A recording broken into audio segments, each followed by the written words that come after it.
This clearly isn't Sean Connery anymore falling down the pipe, but his stunt double. Pretty much every movie has mistakes in them, whether these are minor continuity mistakes, or visible stunt doubles, or bigger mistakes that went unnoticed by the filmmakers. These things happen when making films, and the Bond movies are no exception. So, following my one Easter egg in every Bond film and one deleted scene in every Bond film videos, we are taking a look at one movie mistake in each of the Bond films. So, let's start. When the guards are patrolling Crab Key and the guy is shouting with his megaphone, "Okay, folks, come on, you won't get hurt." The voice somehow sounds just as loud when he's finished talking through his megaphone. All right then. We'll be back. We'll be back with the dogs.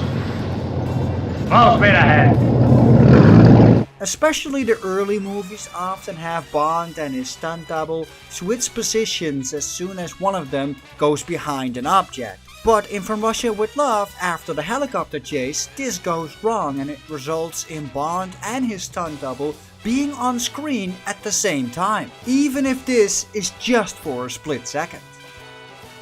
When Oddjob is about to drive off with Goldfinger in the back seat, Goldfinger isn't actually in the back seat anymore as soon as the car drives off.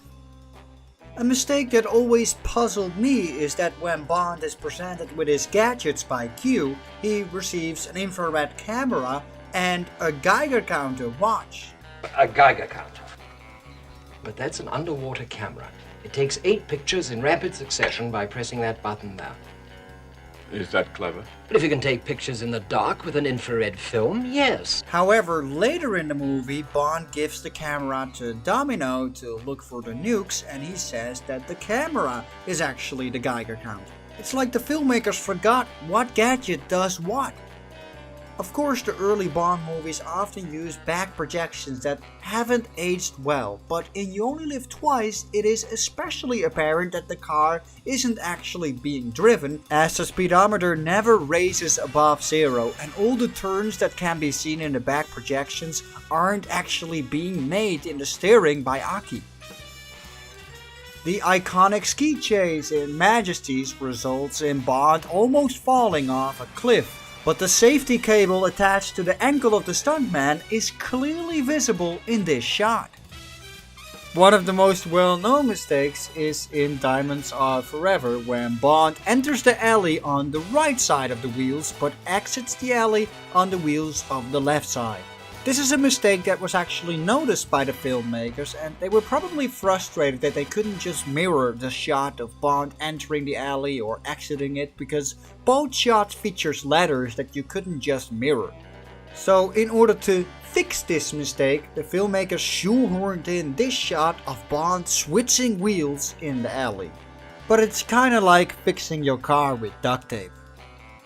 During the airport chase in Live and Let Die, Bond cuts off the wings of the plane. However, later on, when he's talking to Mrs. Bell, the wings have magically returned to the plane. The Man with the Golden Gun also has a well-known mistake. During the fight in the dressing room of the belly dancer, the camera crew accidentally becomes visible in the mirror. One of the mistakes I've never really minded but has always puzzled me is in The Spy Who Loved Me, when Roger Moore's Bond makes one of his most badass kills, killing Stromberg dead on with his Walther PPK. He shoots through the barrel under the table.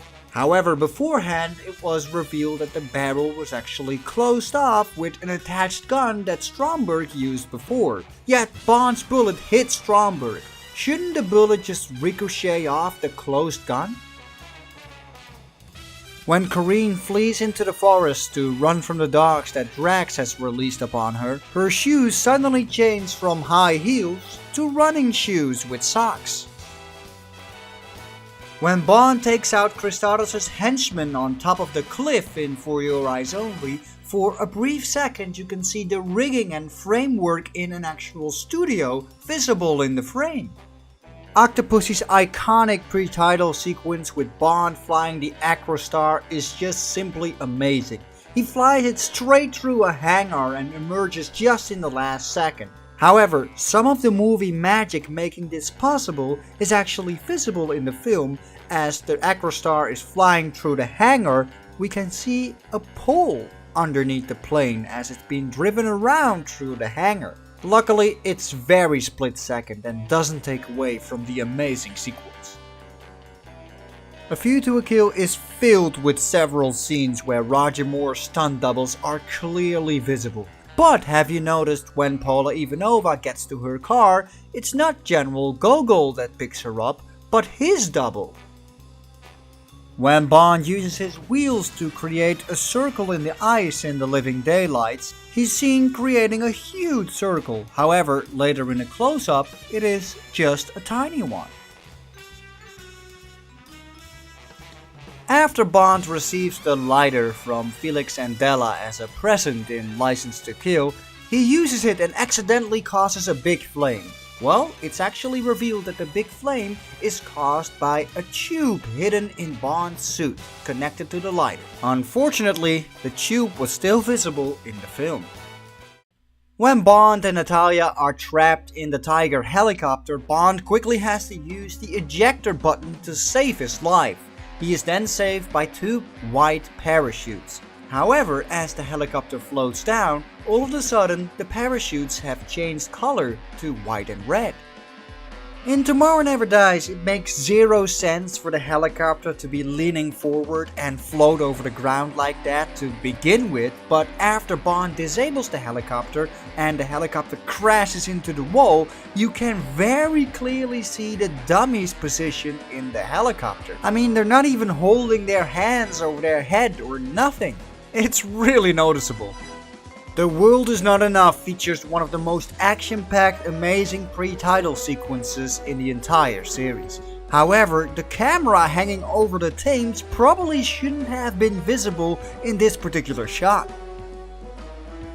When Miranda Frost is fighting with Jinx in Diner Days, she cuts her stomach with her sword. However, later on, when she's in bed with Bond, all of a sudden the cut in her stomach has completely disappeared. And this is on the same day.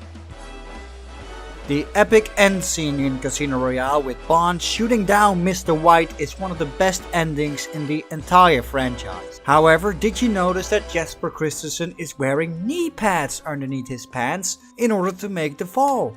Who is this? Arguably the most infamous movie mistake in all of Bond is in Quantum of Solace, where the extra in the background is using his broom to sweep the air. Dude isn't even touching the ground. Skyfall has a mistake that was made deliberately in post-production, as Bond is wearing gloves in most of the sequence in Shanghai chasing down Patrice. We can clearly see that Patrice is holding on to the gloves as he's about to fall down. However, the filmmakers remembered that Bond's gun would only fire with his fingerprints, so they had to CGI his gloves out of there in some of the scenes where he's holding the gun in the same sequence, causing a little bit of a continuity error with Bond wearing gloves and then just having bare CGI hands. When Bond and Madeline are having their drinks in the train in Spectre, there seem to be all kinds of passengers present in that carriage. Several people can be spotted, including the barman. However, as soon as Mr. Hinks enters, all of the passengers and the barman seem to have completely magically disappeared. And lastly, in No Time to Die, Blofeld's birthday is revealed to be on the 4th of July 1946. This is very odd because in Spectre he was supposed to be only a few years older than Bond in the childhood picture. He was supposed to be around 16 years old when his father died in around 1985. If he was born in 1946, he definitely wouldn't have been 16 in 85. Even if we ignore whether or not his father had died in 85 and we just assume that Blofeld was born in 46, at 16 years old, his father would have died in 1962. In that year, Daniel Craig's Bond wouldn't have even been born yet. So either way, it doesn't add up. So that was one movie mistake in every Bond film. Hopefully I featured a couple that you weren't aware of yet. Of course there were many more movie mistakes to be pointed out within the Bond movie, so feel very free to point them out in the comments. Also feel free to comment on the ones that I pointed out in this video. I hope you enjoyed. Please like, share and subscribe. And if you want to take the extra step, feel free to support the channel to get a lot of awesome channel rewards. See you guys in the next video.